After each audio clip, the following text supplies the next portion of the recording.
ঈদ মোবারক সবাইকে। আমি একটা স্ট্র্যাটেজি ফলো করি লাইফে, hope for the best, prepare for the worst. মানে আমরা ভালো আশা করতে পারি কিন্তু খারাপটা হতেই পারে। তো ওরকম একটা আশা নিয়ে এসে আমি রিয়েলি সারপ্রাইজ এত ভালো একটা ফিল্ম দেখতে।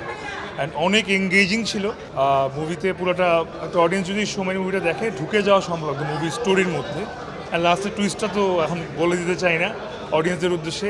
আপনারা আসুন, বাংলা ফিল্ম দেখুন অ্যান্ড ওমর দেখুন এবং একটা চমৎকার টুইস্ট আপনার জন্য অপেক্ষা করছে এন্ডিং। দর্শক হিসেবে মুভিটা আমার কাছে খুব ভালো লেগেছে। আমি দর্শক হিসেবেই দেখেছি। আমি টিম মেম্বার অফ সিনেমাওয়ালা, বাট তারপরেও বসেছি যখন ফিল্ম দেখতে, আছে না ফিল্ম দেখতে বসে সবাই সারাক্ষণ ভুলটা ধরার চেষ্টা করে, আমি ভুল ধরার চেষ্টা করছিলাম। টুকটাক ভুল সব কিছুই থাকে, আমরা কেউই পারফেক্ট না, মানুষ মাত্রই ভুল।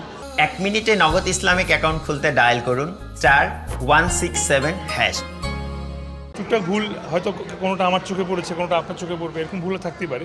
But genuinely the film is very engaging and I can't wait আমি কখন আপনাদের ইন্টারভিউ শেষ করে একটা সুন্দর স্ট্যাটাস দিব মুভিটা নিয়ে। এই তো প্রথম দিন আসলে এই মুভিটা দেখার উদ্দেশ্যে বাসা থেকে প্রথম বেরোলাম। সকাল সারাদিন তো পরিবারের সঙ্গে ছিলাম।